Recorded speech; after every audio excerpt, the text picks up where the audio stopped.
Well, good morning, everyone, and welcome to the 32nd Annual Montana Bureau of Business and Economic Research's Outlook Seminar. This morning makes me think fondly about my university years back in Wisconsin, where I was a young economics major, and there was nothing like a rousing presentation by some economists to propel me out of bed the first thing in the morning. And it's obvious that continues today.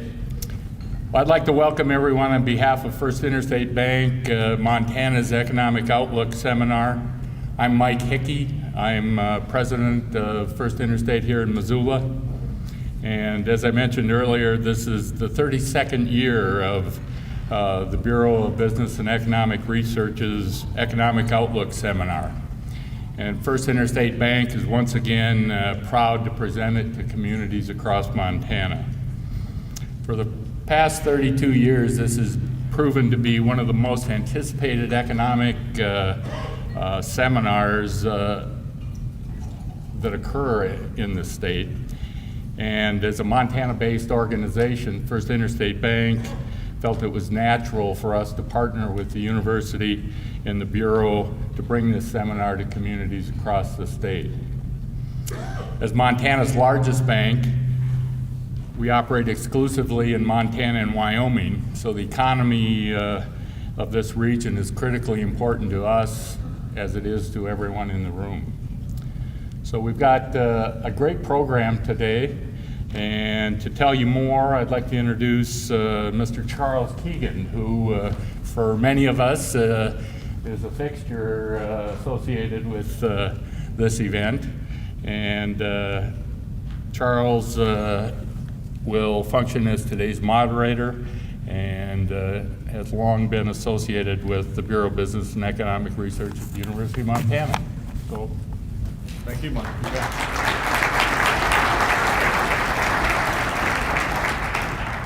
Well, thank you, Mike. It's great to be back in our hometown and to have a hometown crowd so large. And it's indeed a pleasure to continue our association with one of the region's premier financial institutions, First Interstate Bank, to bring you this Economic Outlook Seminar.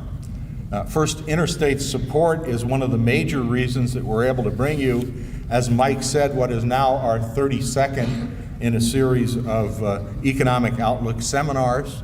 First Interstate's input in the development of our program has been enormously helpful, and we're extremely pleased with our ongoing association with First Interstate. And Mike, we look forward to many productive years of working with First Interstate. By way of some further introduction this morning, let me give you a bit more background on our Bureau for those of you that may not be familiar with us. The Bureau of Business and Economic Research is the research arm of the University of Montana's School of Business Administration. The Bureau was begun in 1948 and since then has been involved in a wide variety of activities, including economic analysis and forecasting, survey research, and of course what we're about today, information dissemination. I want to point out that we also publish the Montana Business Quarterly, to which many of you now subscribe, and I also want to point out some additional information on our Bureau on the inside of your program folder, and we would invite you to contact us if we can be of any assistance to you or your organization. Bear with me for a moment, but we are very happy that a long list of organizations have approved our Outlook seminars for continuing education credit. I'd like to run through the list to recognize them and to make you all aware of them. We are happy that the Montana Society of Certified Public Accountants, the Institute of Certified Management Accountants, the Society of American Foresters, the Montana Department of Education Teacher Professional Renewal Units Program, the Montana Board of Real Estate Appraisers, the Montana Board of Realty Regulation, the Montana Insurance Continuing Education Program, and the Montana Board of Social Work Examiners and Professional Counselors have all approved these seminars for continuing education credit. Welcome if you're attending for credit. If you registered for credit, you should receive your certificate within about 60 days. If you don't, let us know and we'll make sure that you do get it. And if you qualify and have not registered, we can still register you for credit. Well, as usual in our program this morning, we're going to look at global economic conditions, national economic conditions, the condition of the Montana economy, local economies, and major sectors in the Montana economy. And as usual, we've allowed time for questions after each of our presentations, so we'd appreciate it if you would hold your questions until that time. But we want to begin our program this morning focusing on this year's theme, and that is Rising Asia, Becoming Closer Neighbors. We all know that there are profound changes taking place in Asia which have impacted and will impact in almost unimaginable ways, not only the Montana economy, but our lives and the lives of our children and our grandchildren. To begin our program, we're going to look at economic and social trends in Asia, and to do that, we're very pleased to have with us the University of Montana's Mansfield Professor of Modern Asian Affairs, and for 10 years, he directed the Mansfield Center at the University of Montana. He has spent considerable time in China, Japan, and Korea, including over 20 visits to China. So to speak to us about Montanans becoming better neighbors to a rising Asia, would you please welcome Phil West.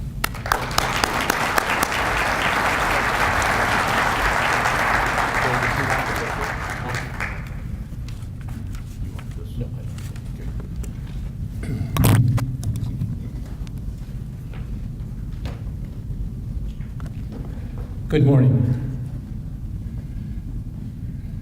Thank you, Chuck, for the introduction, and I want to thank Paul Polson for inviting a historian to contribute to this seminar on Rising Asia and the international economy.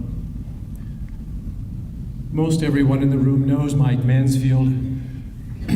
I enjoyed this picture of him. It's a little old-fashioned. When I met him about a year before he passed away, he asked about the statue that we have out in the middle of the yard there on campus. Perhaps many of you have seen it. And he asked me to describe it in detail, so I did. And I said, well, you're there standing with Marine, and they have you holding a pipe. And so he sort of snickered. And then I said, and what's interesting is the students, when they walk by, they'll stuff pieces of grass in the pipe. And there was this long pause, and this wry smile on his face, and he says, well, I guess it's okay so long as they don't inhale. That's the Mike Mansfield that we all adore, but it's also the one from whom we derive a lot of inspiration, beginning with myself. You see the statement up here that Mike Mansfield made in 1980. Let me see hands, anybody. Where was Mike Mansfield in 1980? Where was Mike Mansfield in 1980? Japan. He was the ambassador to Japan. He was making statements about becoming closer neighbors already 25 years ago. At that time, the only neighbor that we were talking about really becoming close to was Japan. To show you how dynamic rising Asia is today, China has almost eclipsed Japan. Thus, I hope in the seminar we can say a few things that might help you to more clearly understand what's going on.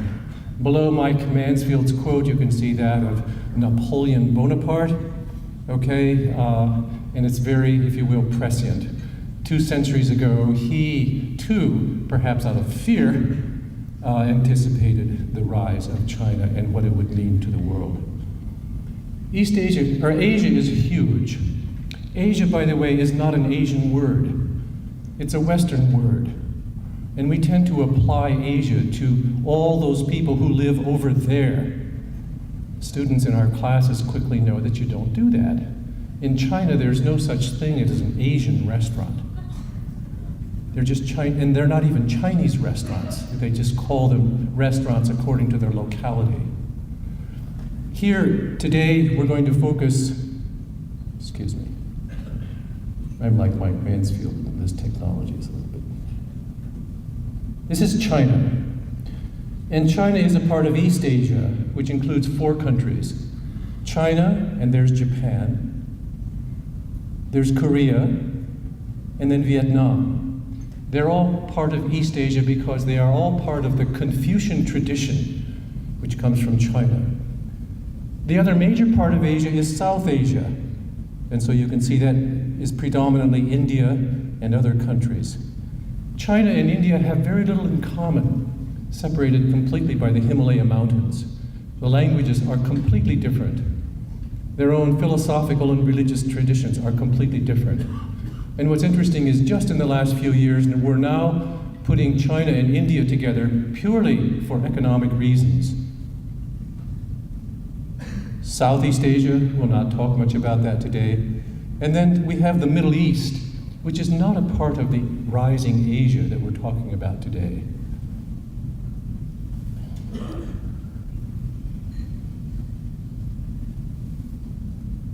Already, you can see, when you look at world GDP, as measured in purchasing power parity, China is already the world's second largest economy, followed then by Japan and India. So it's not only rising Asia, it's risen Asia. And by contrast, where we spend most of our time in our classrooms anyway, our European neighbors, the homes for many of us eventually, Germany, Britain, France, are actually relatively small. So if you're looking at the world economically, Asia is becoming important. And then if you project down to 2040, The Economist magazine is projecting that the Chinese economy is going to be larger than the American economy. By the way, this is not in per capita terms, this is just the country as a whole. And you'll see that actually Japan's economy is projected to decrease in size. And India's will rise, but all of our European neighbors' economies will be becoming smaller. And thus, when Paul Polson had the idea of bringing rising Asia into an Outlook seminar, I think he anticipated some of these things. And by the way, you might know already, all of us have bottom lines. The historian has a bottom line too, by the way. It's just that we draw the line a little bit further down the road. We're not primarily interested in tomorrow, or next year, or even 5 years from now. We're interested in 10 years from now, maybe even a half century from now. And what that is, it's basically an extension of what we do. And that as we look into the past, and the further we look into the past, the more interested we become in the larger picture, the outlook down the road. This graph is really remarkable, showing you already in 15 years ago, the number of scientists and engineers graduating from universities. And at that time, the United States was in the lead, followed then by the European Union and Japan. China and India are still relatively small. This is today. How many more engineers India is producing, China is producing, more so than the whole of the European Union. This is rising Asia. This is dynamic Asia. American history with Asia is a very interesting one. Some historians like to talk about it in terms of love-hate relationship. And there's been a lot of hate, a lot of war. World War II, Korean War, Vietnam War. Some of you may recall that when Mike Mansfield ran for Senate in 1952, he was given the label at the time of McCarthyism, he was called China Mike. China Mike in those days was a very negative term, and he almost lost the election. When he was a representative, President Roosevelt had asked him in 1944 to go to China to write a report on China, and he said some things which in the era of McCarthyism were not politically correct. Fortunately for him and for us, for the nation, he won that election. Asia is also very friendly in our memories and in our images. Asian workers lived in Montana, 2,000 of them, 100 years ago. helping us in building our mines and our railroads. Missionary legacies give us a friendly image of Asia, generally speaking. And we have many Asian ideas that we talk about. Most young people know who Gandhi is. Yoga, how many yoga centers do we already have here in Missoula? What? Asia in Missoula? Yes. It's very big. And a number of us here in Montana, quite a large number, have adopted Asian children. These are all new windows, new venues to which we look at Asia today. So during World War II, this was our enemy. It was Japan. China, soon after, when it turned communist, this was the China that we described when I began studying Chinese 40 years ago. China was red, China was communist, China was evil, China was the demon, and that was about all we said. Made it interesting for anybody who wanted to study Chinese at that time. Here's one we love to hate today. I don't know who we are. Our government loves to hate him. He is an unlovely figure, okay? But we take images of Asia and we somehow package them and make them important in our discussions. Here's Iwo Jima, again, which is so central to our own national myths. Clint Eastwood recently has done a very nice job in encouraging us to sort of rethink some of these cherished images. Gandhi himself, of course, is known in many classrooms here in Montana. The real revolution, though, the real changes is within China itself. Here you have Zhang Ziyi, who is clearly the most famous Chinese movie actress, but she's also known worldwide now. Very beautiful, very attractive woman. And the woman on the lower right there, with bound feet, could well have been her great-grandmother. That's the revolution. That's rising Asia. Historians spend a lot of time talking about the economic miracle. It's so important to remember that China is unified. They have the same language. They have a common culture, a common history. Their patriotism is very clear. China also enjoys security, something we're talking about in the case of Iraq today. China has that. Sometimes the security is too tight. Some awful things have happened in the name of security, but nonetheless they have security and tremendous patriotic pride whenever you go to China. China also has a remarkable tradition in science and technology. So the economic boom today is not just the adoption of Western science and technology. They have their own tradition that they build upon. The politics and policies of gender equality is also very important in understanding the dynamism of China today. And most of all, if you enjoy history, there's a dramatic change between the era of Mao Zedong, who died in 1976, and the era began by Deng Xiaoping. And in that change, we see, even though the Communist Party is still in power, the end of ideology. And most of all, opening to the outside world. At the moment, there are over 15,000 Chinese students studying in the United States. Rural incentives. Deng Xiaoping abolished the communes, unleashing rural incentives. Thus today, China, with its huge population and limited arable land, is basically able to feed itself. Russia today, with the largest arable land in the world, is barely able to feed a population just a fraction of the size of China. And then there's capitalism. And yes, market socialism, whatever you want to call it. And my Chinese friends will always say, yes, we've adopted market forces and capitalism, and then they quickly add, with Chinese characteristics. And we're not quite sure what those characteristics are. Rural China on the left, that's still how most Chinese people live today, very poor. On the right, you have the city of Shenzhen. 25 years ago, it was a fishing village. That's the dynamism. And how you get from rural China to urban China, well, here's one way you can see. It has its humor and it has its very practical side. Lester Brown, one of the foremost economists and commentators on China today, and indeed on the developing world, talks very clearly about if China were to continue to use the Western model of economic development, it would not be sustainable. If, for example, Chinese people were to buy cars at the rate that we own them here in the United States, in 25 years, there would be over 400 million cars in China. Just physically impossible to do that. So China has to adapt the ideas that they learn from the West. What I find interesting is you can see this is the rise of the West. This is our history. This is what we teach most of the time in our classrooms.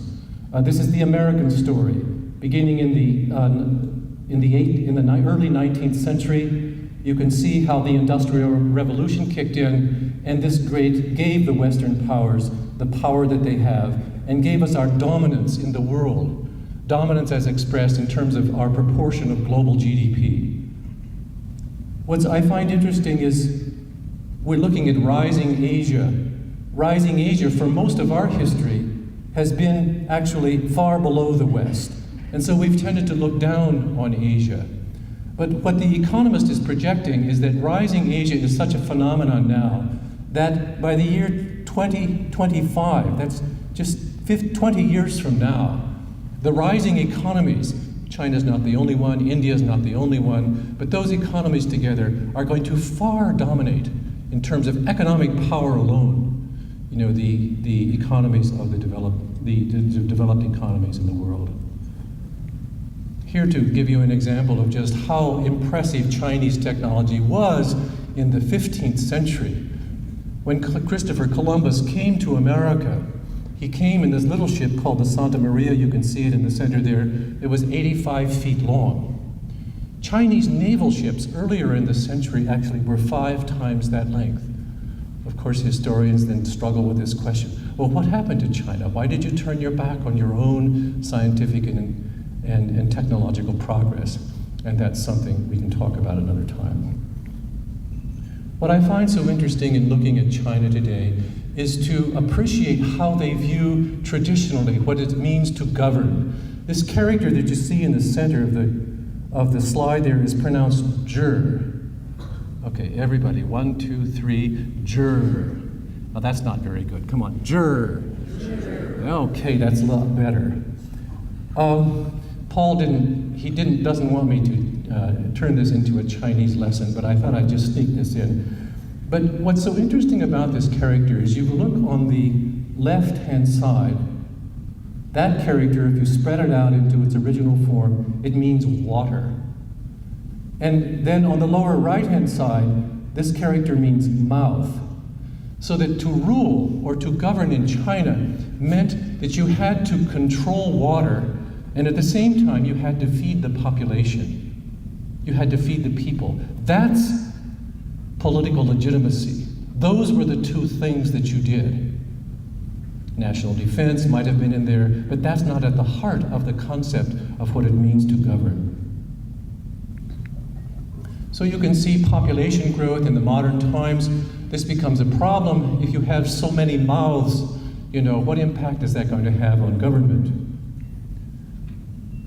Here you can see on the left, this is China's population, 1.4 billion by the year 2015. India soon to catch up. China, by the way, with a slowing growth rate in population. I'll talk about that in a second. India does not have that slowing growth rate. China has it because of the very controversial one-child policy, which has tremendous ripple effects in Chinese society today. Here we are down, the United States, we don't have quite as many people. Our population is still growing.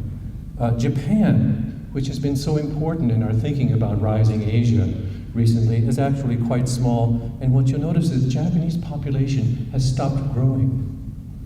And then I just tossed in Iraq here to remind us how much of our time today, when we think we're talking about the world and international events, how we're essentially hostages, to the idea that Iraq is where the only action is.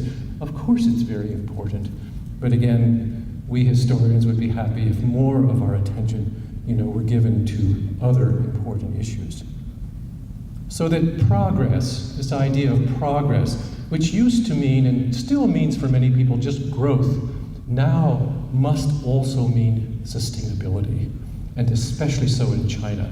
China has huge problems, so that I'm not sure that this rising China is going to sustain indefinitely or at the current pace. Because of what? Because of the environment, because of corruption, because of the growing gap between rich and poor. Those stories are also very important, and by the way, equally so for India. So progress means sustainability. It means you have to control populations. It means that you must meet the rising expectations and the consumption patterns of people, and most of all, the environment. So when you look at Japan and the population pyramid there, Japan on the left looks like the familiar pyramid. This is the Japan at the end of the American occupation in 1950, a very sustainable, if you will, demographic pattern. Japan today in the middle, 2003, it doesn't even look like a pyramid. It's more like a cylinder, perhaps like a spindle. And so already Japan is facing the problems that we're beginning to talk about when we talk about Social Security. Who's going to pay for all the old people? Growing old is good in everybody's culture. How do you manage that? And at the moment, America doesn't really have to struggle with it. But Japan already, these are Japanese figures, by the way, Japan already, by the year 2050, is expected to have a population pyramid that looks almost inverted. Anybody with the slightest demographic imagination can begin to talk about the problems. Who's going to pay? Who's going to support all of these older people, aging people? India on the left, without a one-child policy, still has a population pyramid that looks rather traditional, and China, with its one-child policy, is already beginning to look very different. And here you can see it in animated form. I might run this twice for your enjoyment and tell you a little story. Again, about 8 years ago, I was doing a project at the Mansfield Center and had a videotape of one of the conferences that I had done. And I called ahead to Mansfield's office in Washington, and I told his secretary, I said, I'd like to show him the videotape of the wonderful things we're doing here in Missoula. And you always want to prepare before you meet him. And then Barbara, his secretary, called back a few minutes later, and she says, "Oh, Professor West, you don't need to bring the video." And I said, "Well, but it's very interesting." She says, "Well, the senator would like to tell you he does not watch videos, and he does not watch television, but he wants to make sure you know that he reads newspapers and he listens to the radio. So it's a good thing Mike Mansfield is not here to see this animated video here." Managing water in China is just huge. It's a problem in America already, but our problem is very small compared to China. And so, for example, we talk about the Three Gorges Dam project that's getting a lot of press, but actually there are other engineering projects that dwarf the size of that, and that is the water transfers from north to south. We'll be hearing more about that as time moves on. And then the rising water consumption in all of China. China experiences Katrinas on a regular basis. And look at the Chinese growing demand for water. You can read some of those yourself. The one that really catches me is Beijing City, where the Olympics will be held in 2008. The water table below the city of Beijing has already dropped over 200 feet just in the last 50 years. And so when economists look at China, and you can't just look at economic growth, you have to look at the things that sustain it. And China really, one could say, is facing a water crisis that continues to get worse. And of course, the environmental crisis is there as well too. And so we're reminded, coming back to Chinese philosophy and Chinese governing, traditional Chinese emperors did not think that you could have too many people. That was not the problem, not until modern times.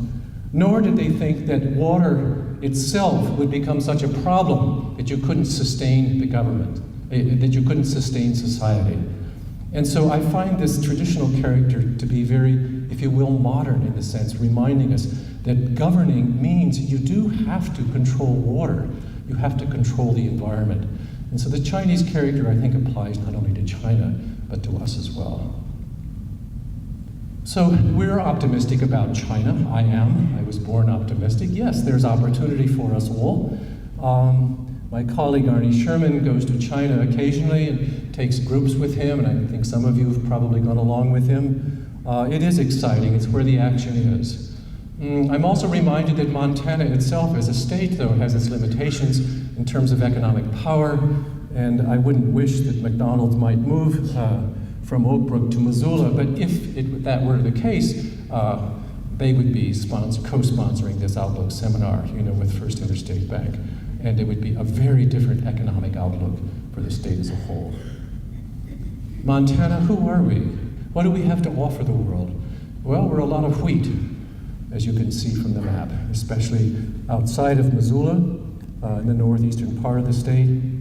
China, too, by the way, consumes wheat. We often think of the Chinese diet in terms of rice, which is true. But especially in North China, wheat is consumed and used as noodles and pasta. Beef, that's what we do in Montana, also occupies a large percentage of all of our agricultural production.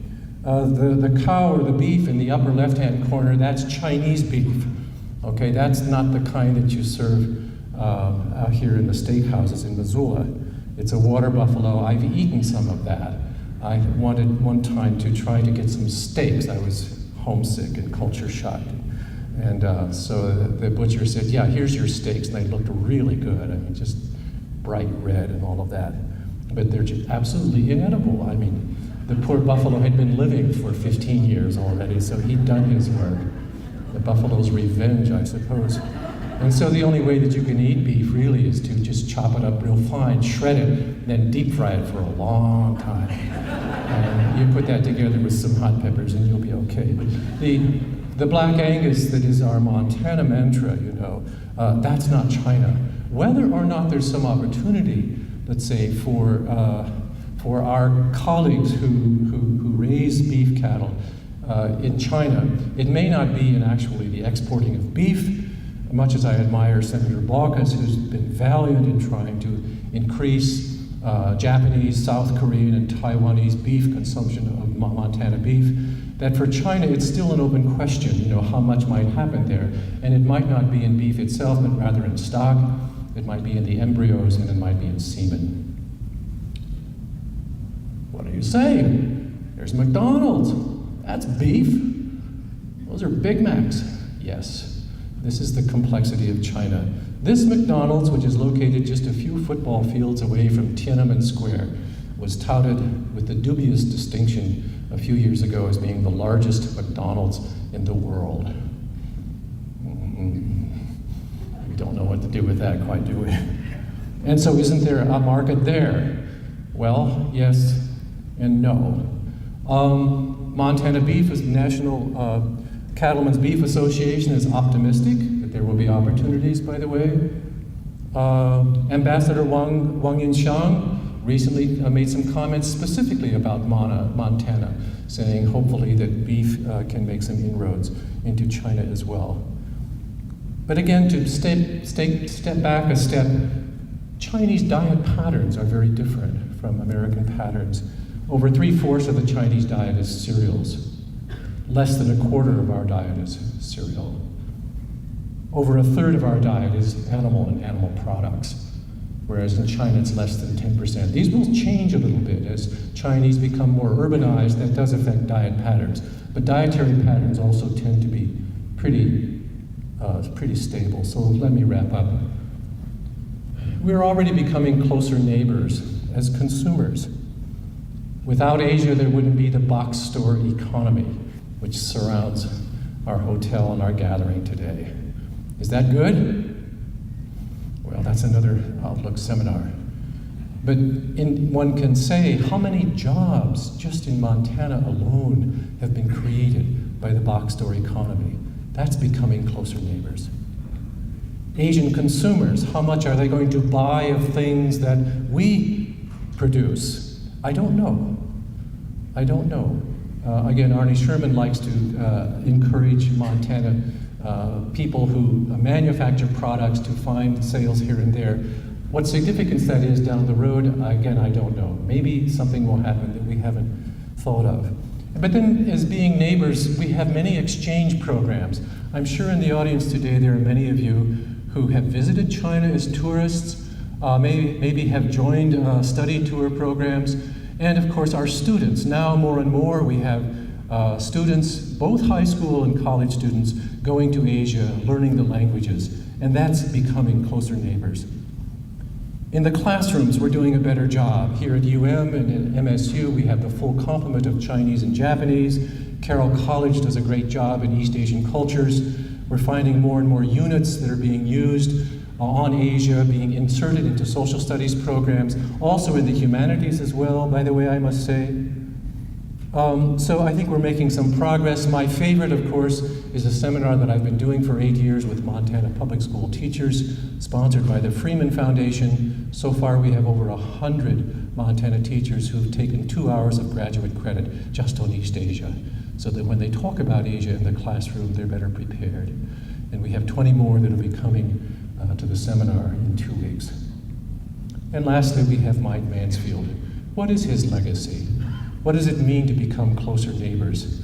And for Mike Mansfield, of course, he was not an economist. He was not primarily a businessman. He was a historian. The reason he was so successful in all of East Asia was because he knew their history, because he listened to them, because his bottom line was not tomorrow, was not a year from now.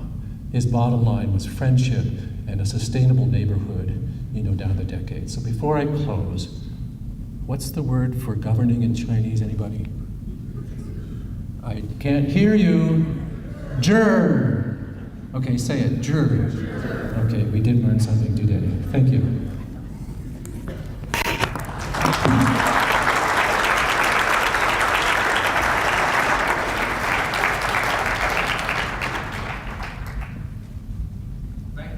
Yeah. Chuck, should I stay here? Are there questions? Do you have comments? Do we have a few minutes, perhaps? We do. Okay. Questions, comments for Phil? Who will be first in this large group? Yes, sir. With the technology growth and leadership in China, what world recognized technology advance can you point to, whether medicine or engineering, has come from China? That's a great question. What technological advances that we observe taking place in China have occurred from within China itself? Well, when we talk about the Industrial Revolution, going back to our own Industrial Revolution, Francis Bacon in the 16th century said, there are 3 inventions that are the most important inventions in explaining the Industrial Revolution in the West. He didn't know anything about China, but he named the 3. One is gunpowder, the other one is the printing press, and the third is the compass. And of course, all 3 were invented in China.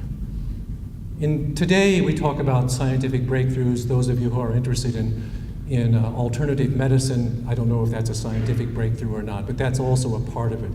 But in terms of actually producing, let's say, Nobel Prize winners, or in terms of the number of patents, China still is not nearly close to where we are.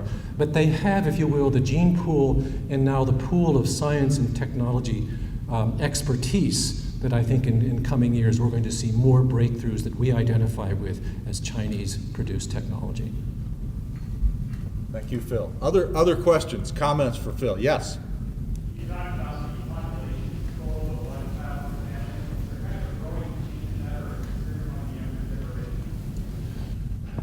Yeah, thank you. He's asking about the population control policy and possible changes or how it's received among the young people today. This is really a wonderful and difficult question. Let me just begin by saying it's very hard for me, given my values and my protecting my sense of choice and freedom, that I would ever be part of a family where the government told me that I could have only one child. In fact, by the way, this is one of the biggest barriers still in American-Chinese relations. What's remarkable in my many trips to China is to find how many Chinese people, perhaps because they're part of the same philosophical, political tradition, say, yes, We may not like it, but that's what's necessary in order to sustain our population. One thing you might know is that actually it's more vigorously enforced in the cities than it is in the countryside, but nonetheless it is there, and that's why we see a reduction in the population growth rate, not in the population itself yet. That'll take place in another few decades. But as for young people, again, most of my contacts are with students and with professors and their children, and I can't remember any one of them expressing opposition to it. They can express their unhappiness about it, but not opposition to it, and they will say, yes, that's what we must do to be sustainable. Other questions, comments for Phil? Yes? Are we seeing a shift in the Chinese scholars being much more willing to go back home because the resources are available now for that at home? Or what's happening? Wonderful question. Are we seeing our Chinese students, Chinese scholars, are you saying, willing now to go back to China to work? The answer is yes. And again, that's remarkable. 10 years ago, I wouldn't have said it. And it's because in rising China, the economic opportunities are so much greater now. And they go back and they may not get the salaries that they would get if they were to stay in the United States. But they're Chinese, they're very patriotic, they go back. And they're given positions, many of them, most of them, let me say, that I'm aware with, are given leadership positions as well. So they're put into a position that allows them to sort of exercise their leadership, which they couldn't do if they were just here in the United States. And of course, intellectually, this is the most important thing. They go back, and they know they don't have the same intellectual freedom that they have here. They go back anyway, because it is getting so much better. And they do have a lot of access, and they do have a lot of mobility. And you know, Chinese children have been brought up to think, well, you can't always have it your own way, and you have to sacrifice. And so maybe it's a little bit easier for them to adjust than it would be for a person like myself. One more quick question, too. How open is the international communications like using internet? I hear a bunch of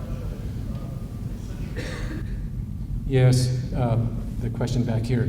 How open is international communications, the internet and all that? And of course we're reading a lot of that in the newspapers, and of course it's not open like in the United States, whether it's Google or Yahoo, and those stories are all true. It's true that the Chinese government is controlling that. The question is, how much are they controlling it, you know, and how serious a problem might that be for China?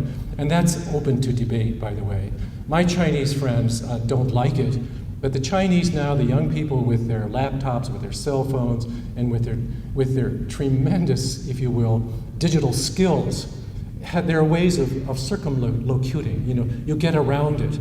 And so the other things that I hear is that, yeah, it's a burden, it's not good, the government is trying to control, it's still a one-party system, okay, but that nonetheless, it's not a major concern in the minds of students or of faculty. This is my general impression.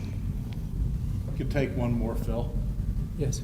Is it getting more difficult for Chinese scholars to come here to study? What are some trends there, or are they going to other countries? Chinese students coming here to study, is it more difficult for them?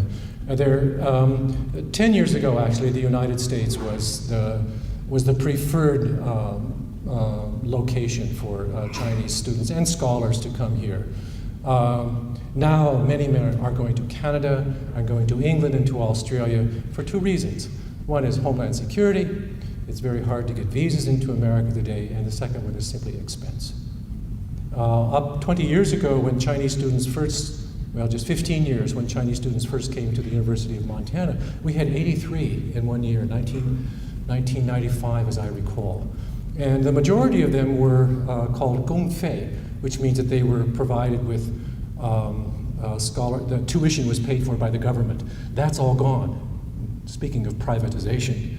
And so Chinese students have to come here either with their own funds, and there are a lot of rich people now coming up in China, or they have to come here with support. And here at the University of Montana, as you know, we're quite limited in our scholarship fund. And so the number of Chinese students on campus here in Missoula, right now, I think is about 25. Thank you, Phil.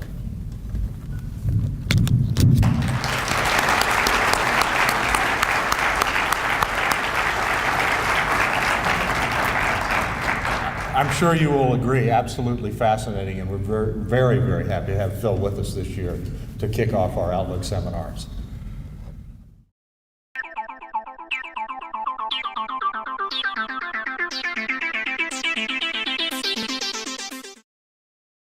In the next portion of our program,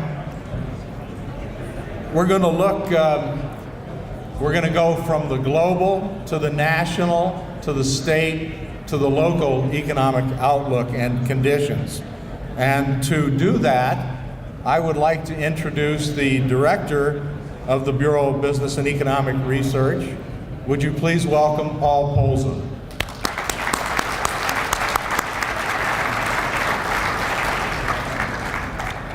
Well, thank you very much, Chuck. Well, the national experts are pretty much in agreement. The U.S. economy is likely to slow. The forecasts for 2007 are that the U.S. economy is going to grow by about 2.2%. This is down from about 3.5% in 2006. Now, this may make a lot of difference to a lot of people around the country, but I don't think it's going to make a lot of difference to people here in Montana. So rather than talking about what's going to happen to GDP, let's look at some of the things that really do make a difference to us here in Montana. One of the things that everybody knows something about is energy prices. And here in Montana, energy prices are a two-edged sword. On one hand, all of us buy gasoline for our car and heat our home. Rising energy costs, on the other hand, are one of the reasons why we've got a commodities boom, one of the reasons why we've got an economic boom here in Montana. It's one of the reasons why we have a state surplus, and it's one of the reasons why Governor Schweitzer is now proposing a tax rebate. Now here we have one of the benchmark energy prices, West Texas Intermediate. You can see the rapid increase in price during 2003, 2004, and 2005. We know about that every time we try and fill up our automobiles. What's happened most recently? Now, some very prestigious forecasters have gotten burned when they have tried to forecast energy prices. The top line there is what Global Insight was forecasting just before Christmas. The bottom line there is what actually happened. Oil prices dropped dramatically in just the last few weeks. And I did pretty much what Global Insight did, was I projected the current price of oil to continue. Now that's not quite as simplistic as it may seem. When the upside risks equal the downside risk, your best forecast is to project current trends to continue. Now in defense of the forecasters, all of them say that the oil market is a very volatile market, and that $10 to $15 a barrel is well within their error margin. Now what are the risks? The big risk tends to be geopolitical. Even now, the supply of oil worldwide tends to be tight. Even a modest shock in worldwide supplies could lead to a dramatic increase in price. For example, we've all been reading about the Venezuela now. What if the Venezuelan supply suddenly becomes restricted? Now there are downside risks too, that prices could drop even further. Now the primary reason that prices could drop even further is due to increased supplies. Remember, we've had high oil prices now for almost 3 years. And every time you have high prices, this increases the supply from northern Alberta and even from Russia. But one of the things that may counteract that increase in supply is the fact that the real problem may not be the supply of crude, but worldwide refining capacity, which has not grown much in the past decade. Secondly, the second shoe hasn't fallen yet with respect to China's impact on the demand for energy. The first impact of China on the demand for energy was during their industrialization process. The second impact of China on the demand for energy is when all those cars that they're producing tend to be driven in China. That will increase their demand for consumption and lead to further increases in the demand for energy. Now, another thing that Montanans really tend to look at is house prices. Now, usually when I kind of put my presentation together, I try and look at it in terms of three segments: the national segment, the state segment, and the local segment. House prices, however, are something that fall into all three segments. They not only are something that the nation is worried about, but they're something that we here in Montana are worried about, because we are worried about the continuation of the current construction boom and the current house price increases. Now, what do the national data look like? Here we have the rate of increase in house prices across the country. Remember, this is the rate of change, not the level of house prices. You can see that there was a dramatic increase in 2004 and again in 2005. And most recently, you see there's been a sharp deceleration in house price increases. That's what we've been reading about in USA Today and other national media. What do the trends look like here in Montana? Here is the rate of increase in house prices for Montana. Now, many realtors say house prices or the housing real estate market is local. That's true, but you can see by comparing the national data to Montana data that they both started to accelerate about the same time in 2003 and 2004, and again 2005. But notice the difference between the national data and the Montana data. We have not yet begun to decelerate. And that's one of the big risks that we see in the Montana economy right now, is that we can't continue to buck, we don't think you can continue to buck the national trend when it comes to a slowdown in construction and also a slowdown in terms of house price growth. Now, what about local data? Here we have Missoula. Here we have Billings. The unique thing about Billings is that of all the urban areas in Montana, Billings is the only one to have already begun to decelerate in terms of house price increases. And there's Great Falls. Now, it gets to be a real busy graph, but there are just two things I think you should really look at. You can see that all of the areas accelerated during 2004 and 2005. So we really should be looking at national factors that caused the house price bubble. The second thing, notice that all three cities, Missoula, Billings, and Great Falls, are less than the statewide average. Why is that? Because we don't have data here for Gallatin County and Flathead County. And it seems as though that's where some of the biggest price appreciation has taken place. Now, what caused this house price bubble? Again, I think we need, since everybody's accelerating at the same time, we need to look at national factors. This house price bubble is going to be the subject of a number of PhD theses.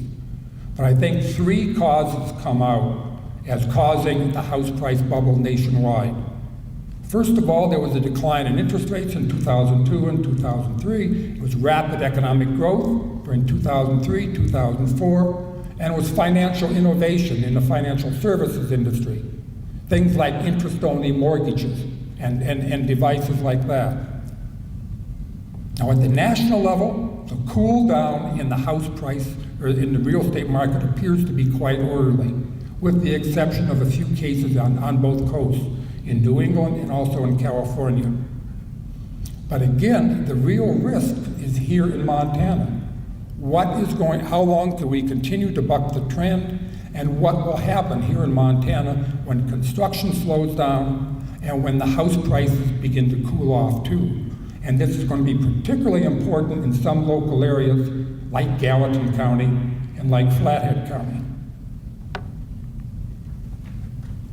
What's happening here in Montana, though? Well, it's really pretty easy. We are in the middle of an economic boom.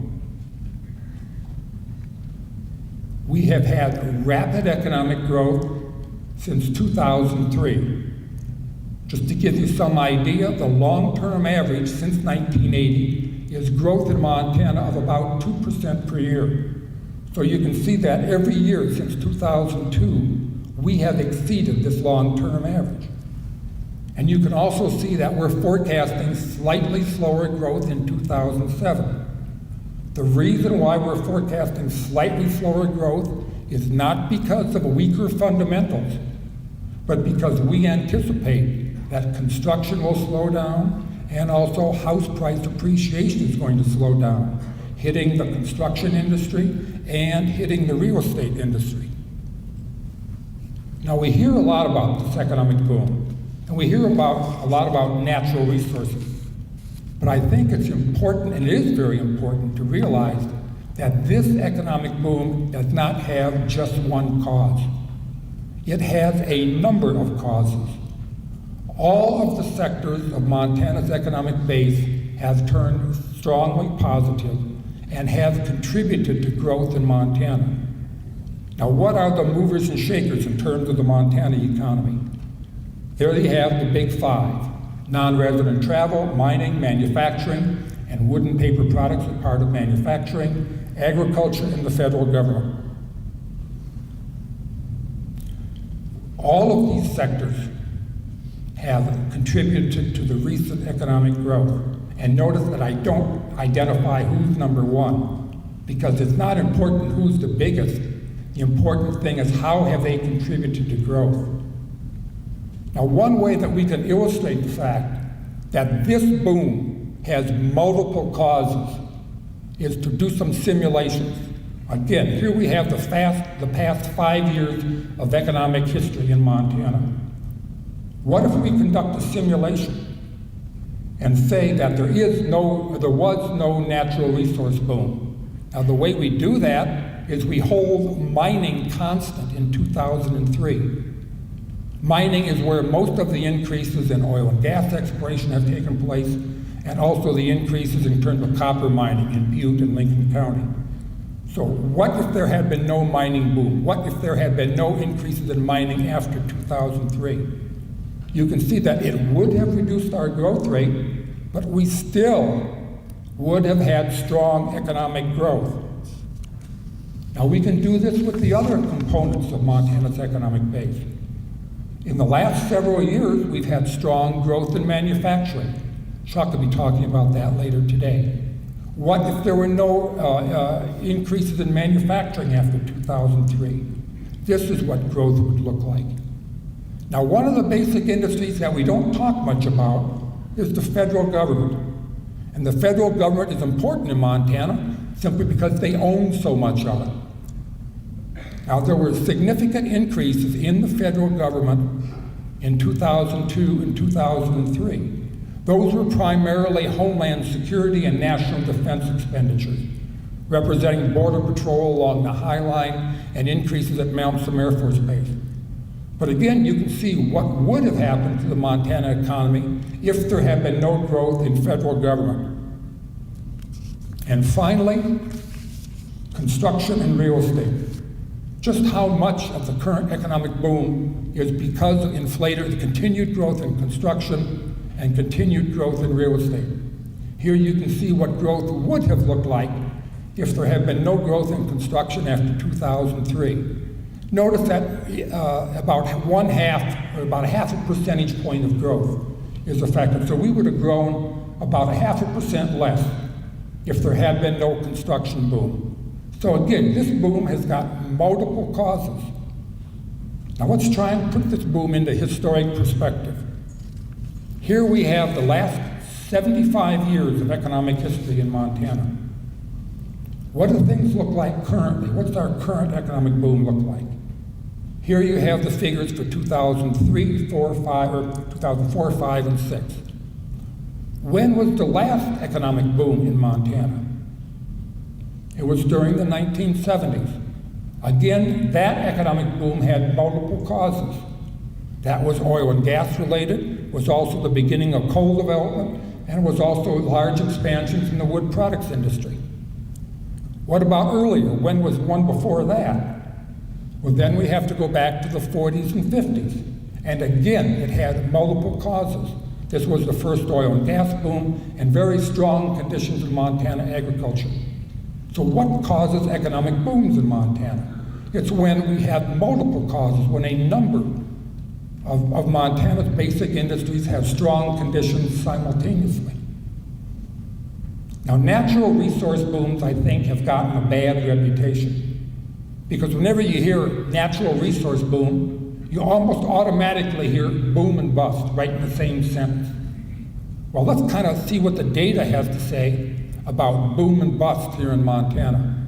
Let's divide our last 70 years into two components, 1940 to 1970, 1971 to 2005. What was the average growth rate during the 1940s and 1970 period? Remember, the 40s and 50s were a heyday for Montana natural resource industries. We had an average growth of about 3.6% per year. What happened in the last 35 years? We had an average growth of about 2.8% per year. So we've had a significant decline in our average growth rate.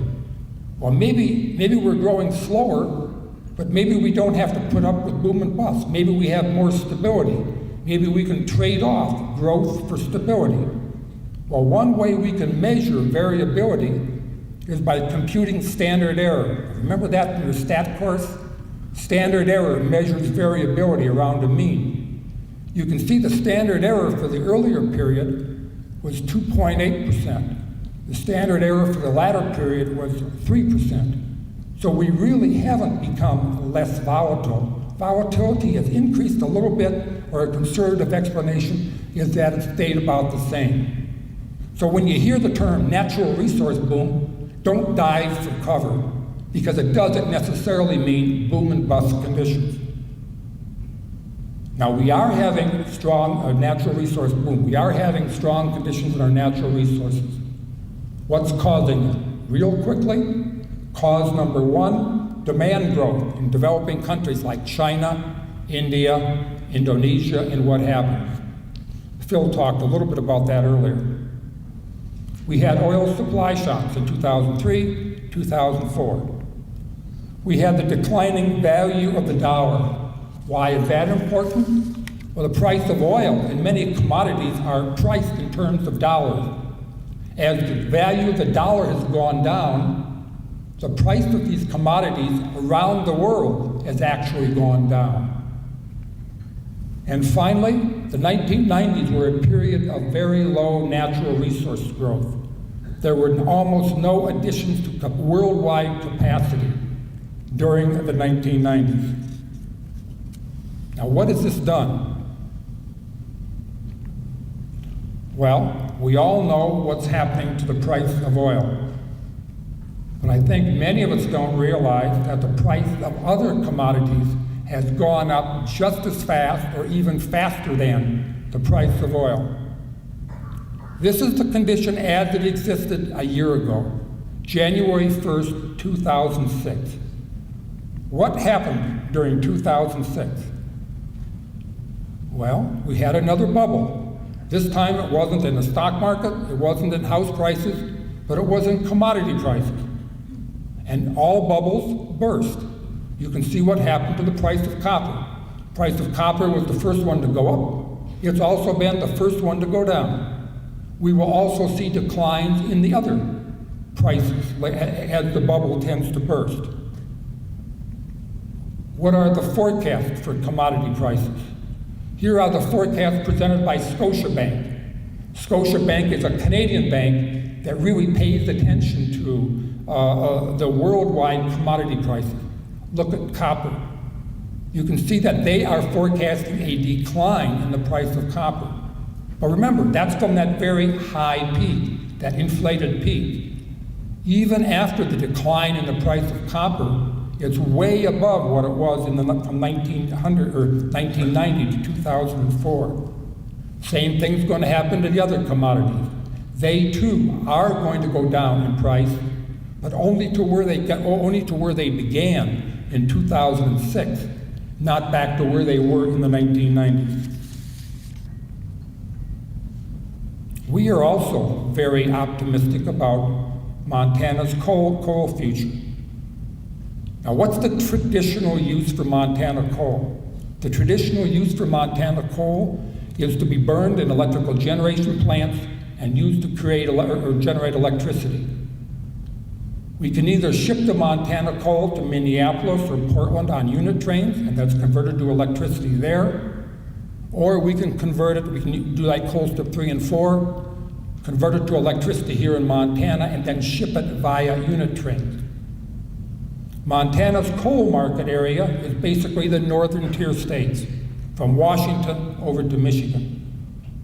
The last major electrical generation building boom was during the 1980s, just when we were building coal step 3 and 4. We are now bumping into that capacity constraint, more so in the east than we are in the west, but we are quickly bumping into that capacity constraint. There will be more coal-fired generation capacity built, and Montana coal will be used to fire it. There are new uses for Montana coal, and this is primarily Governor Schweitzer's proposal for clean coal technology. He is proposing plants to process Montana coal, and he is also proposing delivery systems, transmission lines and pipelines to deliver coal products. One example is a transmission line coming out of central Montana, getting to Townsend, and then making a sharp left heading south. The purpose of this transmission line is to serve Nevada and California. Those are markets that we have never served before. So where are we? We think that this natural resource boom will be around for a while because it is unlike natural resource booms that we saw in the 1970s. What happened in the 1970s? OPEC shut off the supply of oil, price of oil went up. OPEC opened the spigots, price of oil went down. Those price spikes were supply caused. This price spike is due to demand factors, growth in Southeast Asia and elsewhere in the world. It takes longer for these demand conditions to be satisfied than for supply-oriented price spikes. Now, what does that mean? First of all, we think that oil and gas exploration is going to continue in Montana. But the other commodities are much more difficult to forecast. Putting in a new mine, building a new electrical generation plant, putting in a transmission line, all are subject to Montana major facilities siting regulation. What happened when the price of copper went up dramatically in 2004? Montana Resources immediately reopened the copper mine in Lincoln County, immediately reopened. The important word is reopened. They did not have to go through the permitting process. New facilities are going to have to go through the permitting process, and that could be relatively slow and cumbersome. We are, in fact, seeing some indications of increased activity. For example, there are now 2 proposals to operate that Rock Creek property that's out there in Sanders County. There are other issues associated with the Rock Creek property, like drilling under a wilderness area, but we now have 2 organizations with proposals to mine out there. The Northwest Mining Association just announced that they had the largest attendance ever at their recent annual convention. Now, when it comes to mining, people often talk quickly about South America or other places where the labor costs are low. But remember, there are risks also in these other places. Just you can just see what's going on in terms of the paper, what's going on now in terms of Venezuela and Bolivia. There are risks in opening facilities in other countries, so don't automatically dismiss the locations here in Montana. What are the risks to Montana's natural resource growth? What are the risks that this natural resource boom and other economic booms are going to come to an end? The biggest single risk is slower growth in Southeast Asia. Remember that many places in Southeast Asia are not democracies. and democracies tend to be the most stable economic environment to exist in. What if there's political instability? What if there's economic instability? All of those could lead to slower growth. So what is our forecast? Our forecast is for a slowdown in construction, that we do not continue to buck national trends in terms of the construction industry and also the real estate industry. That's why we're anticipating slightly slower growth in 2007. What about after 2007? If you look in your book, you'll see that our numbers for 2008, 2009, 2010 are all 4%. That's not going to happen. We're going to have some years above that average and some years below that average as plants and as facilities start coming online. As soon as we get specific proposals, we will incorporate them into our forecast. Missoula. Turn to page 8 in your briefing book. Page 8.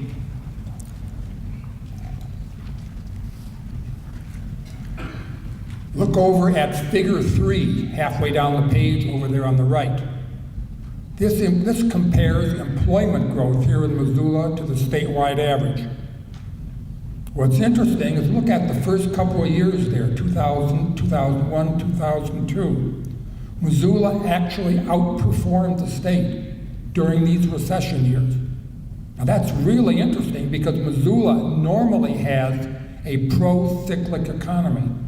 The business cycle is normally worse here in Missoula than statewide. Now this suggests that the wood products industry is now nowhere near as sensitive to the business cycle as it once was. That makes sense because what are the important issues in the wood products industry now? Timber supply. And that's one of the major determinants of what's going on in that industry. Now look down to figure 5. That's that stacked bar graph at the bottom. You can see that Missoula actually has a very diversified economic base. And the important things to notice are the trade center industries. Missoula is the dominant trade center in western Montana, and these represent the people who come to Missoula to shop, see a doctor or dentist, or conduct other business. Now you can't see it in this data, but Missoula is starting to suffer from the Billings disease.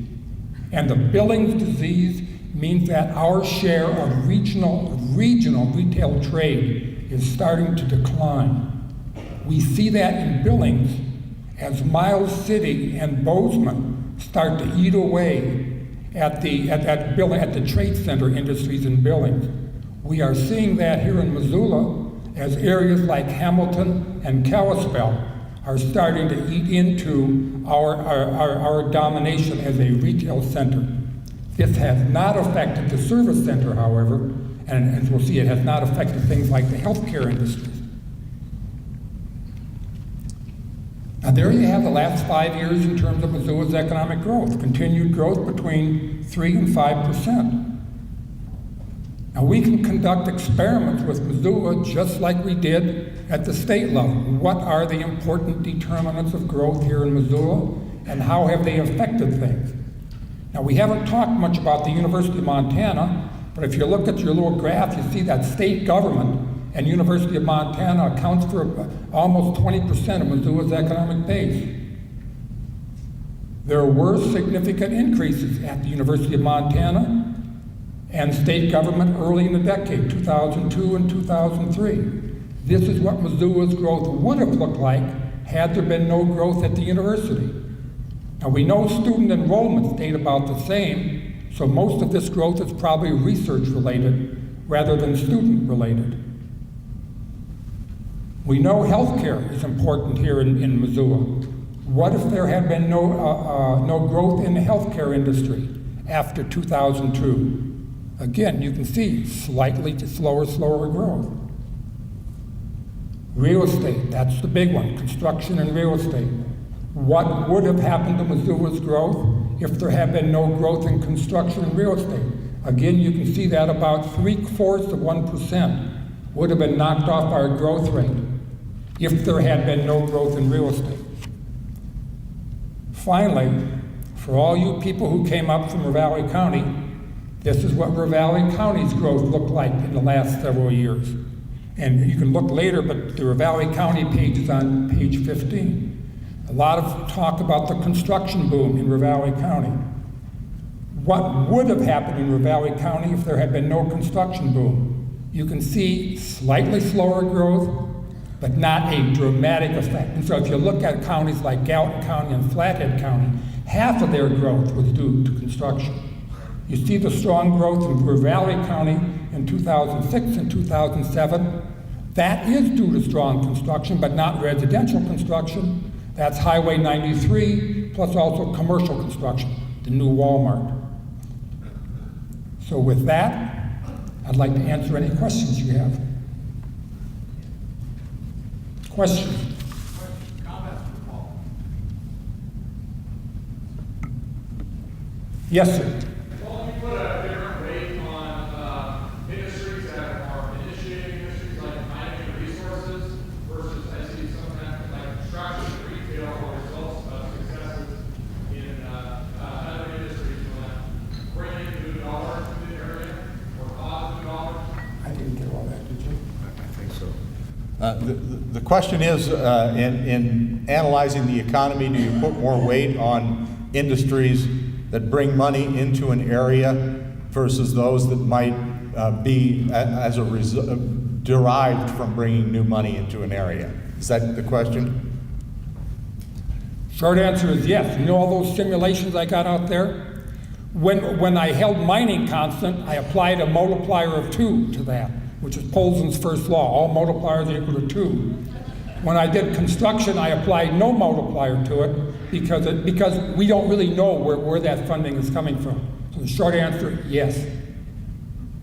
Other questions, comments? Yes. Have you looked at prices in relation to housing growth nationwide versus our local market? The question, excuse me, the question is, have we looked at housing prices relative to growth in Montana and Missoula versus the nation? And is that economic growth or growth in housing construction? How that's affecting our growth rate? How that's affecting our growth rate in general? You mean here? I'm still not quite sure the question. Well, okay, it appears that most of the causes of this rapid acceleration in house prices is not due to local factors. If you look later, you'll see that, or if you look back, you'll see that Cascade County had a rapid increase in house prices just the last part of 2006. Probably that's not a local factor involved there. More than likely, the underlying causes of the house price acceleration are again national. Low interest rates, fast growth, and innovation in terms of the financial service industry. Is that an attempt at that? Anecdotally, what we see is that our prices are still lower than the national level. Okay, question is, are our house prices lower than the national level? Look on the second page and you'll see data from 2005, which gives the latest information that we have for Missoula and probably 5 or 6 cities around Montana on the level of house prices during 2005. I think that'd be page 5 or 4. No. Table 1, page 7. Yeah. In terms of population, have you seen any forewarnings or signals of decrease in the rate of immigration or births over deaths affecting the Missoula economy and the Question is, has there been any change in the demographic components of population change? Well, a couple things that we have noticed is that there's been far less in-migration in the 2000s than there was in the 1990s. In the early part of the 1990s, we had a lot of in-migration, a lot of in-migration. We've had less in-migration from 2000 to 2005. And you know what's kind of interesting is that the growth rates here in Montana and Missoula in the first part of the 2000s are about the same as they were in the 1990s. So it's very hard to estimate that relationship between in-migration and economic growth. Have time for one more question or comment. If not, thank you, Paul.